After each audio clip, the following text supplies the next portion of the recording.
Bonjour les amis, bonjour tout le monde. Très très content de pouvoir vous retrouver pour une nouvelle vidéo mercato.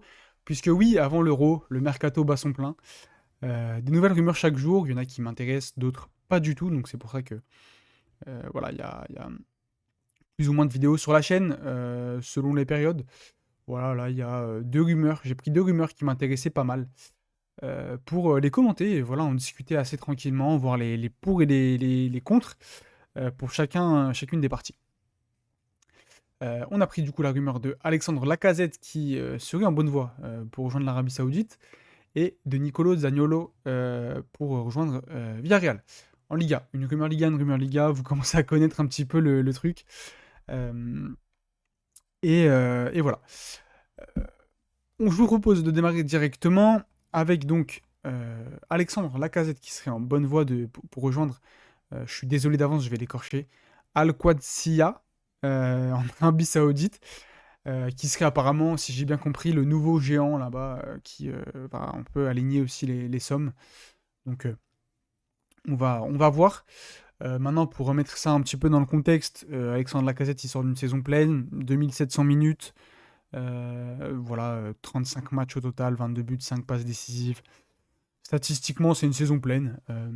Voilà, une saison assez spéciale, mine de rien, parce qu'il y a eu le début de saison et ensuite le réveil et voilà, l'enchaînement de buts et forcément, hein, la remontée de Lyon qui va avec. Donc voilà. Bon, clairement, pour Aquatia, ça serait forcément une bonne pioche. Tu vas rajouter une touche technique. Tu vas rajouter une somme de buts forcément de ta saison. Maintenant, le côté leadership que j'ai pas trop aimé en début de saison, je dois être honnête. Maintenant, bon, on va pas se mentir, en Arabie Saoudite, il va arriver. J'ai regardé un petit peu l'effectif, ça sera sûrement le meilleur joueur. Quasiment, voilà. Il y a déjà joué le Robles, qui a joué à l'Athletic, qui a joué à Everton. J'ai vu Alvaro González pour mes amis supporters de l'OM. Ce bon vieux Alvaro, il est là-bas. Il y a Alexander Hack qui joue à Mayence. Voilà, je crois que c'est tout. Il y a André Carrillo, le péruvien. Je sais plus où il a joué exactement lui, mais ça me rappelle quelque chose. Il avait joué contre la France, je crois, pendant la Coupe du Monde 2018. Il y a Max Power, si je dis pas de bêtises, il a joué à Sunderland, juste comme ça, à Wigan, enfin bon, les deuxième, troisième division anglaises. Il y a Luciano Vietto. Lui, c'était un crack à l'époque, on l'avait annoncé comme un crack, et au final, il avait un petit peu déçu. Il était passé par Al Hilal, et là, apparemment, il a rejoint le club. Donc voilà, pour faire un petit bilan de l'effectif actuel.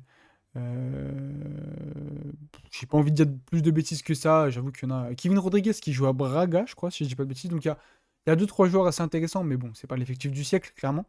Mais encore pour mes amis supporters marseillais, devinez qui est le coach? Et oui, je vous le donne en mille, c'est Michel, l'ancien, bah, qui est passé par l'OM, du coup, ce bon vieux Michel, l'entraîneur espagnol de 61 ans. Pas le Michel de Gérone, hein, sinon, voilà. Donc voilà pour le petit point sur l'effectif du club, forcément. Donc ça serait une bonne pioche pour le club, hein.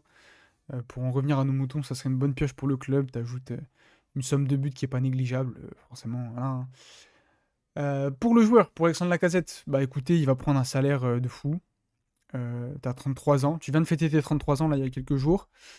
Tu vas prendre un salaire de fou, tu vas t'éclater, tu vas être là-bas une figure du club qui en plus entame ce que j'ai compris, un petit renouveau, etc. Donc avec pas mal de sommes, avec des joueurs intéressants. Et un changement de logo d'ailleurs, j'ai pas le bon logo, mais voilà, je l'ai pas trouvé. Donc ouais, tu risques d'être une figure du club avec un bon salaire, tu vas empiler les buts, franchement. Pour le joueur, je vois pas de côté négatif. Donc voilà, pas grand-chose à dire de plus, je pense. Pour Lyon, bah, il y a beaucoup de gens qui... Je pense qu'il y a pas mal de gens qui verraient ça comme du négatif. Maintenant, je pense que c'est peut-être le moment de se serrer la main et de partir en bon terme, franchement. Tu finis sur une saison qui est pas trop... Enfin, sur le bilan final, hein, je veux dire, qui est pas négative. Tu finis européen, tu t'en vas, t'es européen. Bon.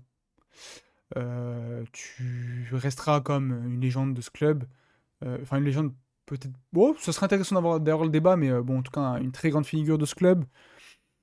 En plus, tu finis sur une saison où tu es appelé au JO, enfin, tu es dans la pré-liste des JO, on verra ça par la suite, mais Tu finis sur une note positive, quoi, c'est ça que je veux dire. Pour Lyon, t'as des. Voilà, il y a eu quand même des côtés cette saison où le côté leadership, etc., j'ai franchement pas kiffé en début de saison. Euh, voilà, je pense que tu perds une somme de buts, oui, mais en dehors de ça, tu perds pas non plus. Je pense que c'est pas le drame du siècle de se séparer d'Alexandre Lacazette cet été. Euh, Malgré le capitanat, je pense. T'as des joueurs derrière à qui donner le brassard. C'est peut-être aussi la dernière année pour en tirer un petit chèque. Voilà, le côté financier de l'Olympique Lyonnais, si tu veux peut-être recruter un petit peu cet été avec la compétition européenne. Faut peut-être regarder ça aussi, hein, voilà. Puis voilà, 33 ans, t'arrives en fin de carrière, mine de rien, t'es plus proche de la fin que du début. Bon, je trouve que c'est pas forcément perdant. Comme j'ai dit, c'est peut-être le moment de se séparer en bon terme et de se serrer la main tranquillement pour tout le monde. Donc voilà, pour Alexandre Lacazette qui se dirige vers l'Arabie Saoudite. Le deuxième thème, Nicolo Zaniolo, du côté de Villarreal. Alors ça, les amis, ça peut être un transfert qui me hype. Parce que Villarreal, ça finit plutôt bien cette fin de saison, même s'il y a eu un départ assez catastrophique. Sous Marcelinho, c'est plutôt pas mal. On a un Villarreal qui, sous Marcelinho, là, depuis son arrivée, va beaucoup mieux, est plus intéressant dans le jeu, voilà, faut le dire. Euh, c'est beaucoup plus attrayant, clairement. Et qui va vouloir l'année prochaine, je pense en tout cas, viser les places européennes, puisque cette saison, ils ont loupé finalement à pas beaucoup, à quasiment rien. Je pense que c'est pas le principal poste à renforcer pour cette équipe. Il y a peut-être un ou deux postes à renforcer avant, type le milieu de terrain par exemple, le double pivot de Marcelinho. Maintenant, ça peut être intéressant. Euh, Moi, je le vois bien en fait dans ce poste de faux numéro 9. Voilà, Zaniolo, c'est un joueur qui peut jouer un peu milieu offensif, un peu sur un côté, un peu devant. Donc je le vois bien dans ce poste d'attaquant qui décroche pour Marcelinho en fait, dans ce 4-4-2.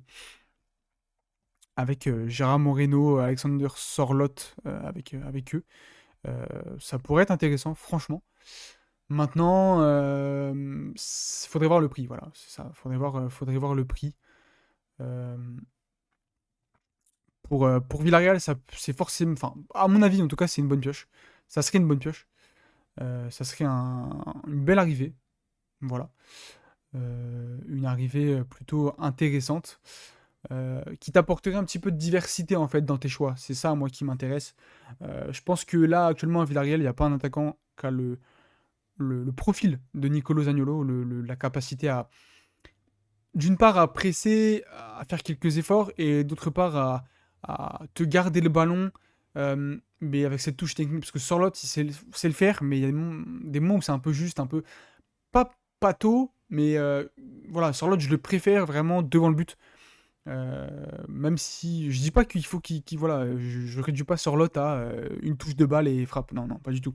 Mais je le préfère, voilà, quand il a l'occasion de se retourner un petit peu dans les 30 derniers mètres, un petit peu du secteur offensif. Donc ouais, Zaniolo vraiment dans ce côté deuxième attaquant qui va tourner autour de Sorloth, qui va savoir te garder les ballons, qui va enclencher même une frappe de loin, une frappe de 25-30 mètres par moment, ça peut être intéressant, il a la frappe pour. Maintenant, il faut que ses blessures le laissent tranquille. Donc voilà, on s'y perd un petit peu, mais pour Villarreal, pour moi, c'est une bonne pioche. Ça t'apporte un profil différent. Même s'il sort d'une saison qui est vraiment pas folle, à 1300 minutes, 3 buts, aucune passe décisive. Il a surtout joué en Europa League d'ailleurs. Donc, en Europa League, en Conference League, pardon. Donc voilà. Ça t'apporte, ouais, comme je dis, un profil différent et un joueur super intéressant techniquement. Franchement, pour moi, c'était un crack. Maintenant, il y a eu les blessures qui ne l'ont pas aidé, malheureusement. Pour le joueur, bah, c'est peut-être l'occasion de te relancer dans un championnat qui est un petit peu moins intense physiquement. Parce que c'est vrai que la première ligue, c'était peut-être pas l'idée du siècle pour lui qui se pète assez souvent. Maintenant, bon, il a essayé et ça n'a pas été une grande réussite, malheureusement.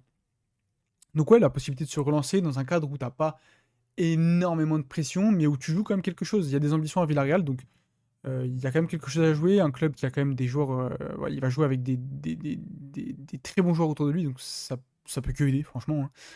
À mon avis, tactiquement, il s'ancrerait bien dans le dispositif de Marcelinho. Et pour Aston Villa, bah, tu perds pas grand-chose. Tu risques de récupérer, mine de rien, une petite somme. Euh, Maintenant, au vu de la saison qu'il fait, c'est peut-être aussi le moment de t'en séparer. Maintenant que tu as une opportunité avec de l'intérêt de certains clubs. Je crois qu'il y a aussi l'Athletic qui est dessus, mais Villarreal serait les plus chauds pour le faire. Donc voilà. Côté Aston Villa, surtout que je pense qu'ils n'auraient pas de mal à le remplacer déjà au niveau effectif. Il y a quelques offensifs et puis même niveau financier, je pense que tu n'aurais pas trop de mal à le remplacer. Donc voilà. Maintenant, sur ce transfert, je mets un petit bémol quand même, ça serait le prix du transfert.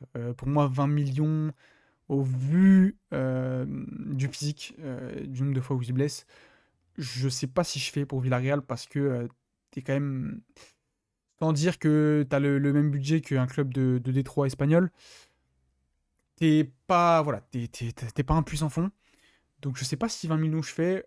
Si j'arrive à négocier peut-être un petit peu à 15, allez, 13 plus quelques bonus, 15, ouais, ça va. Ça serait ok. Et là, pour le coup, j'y vais.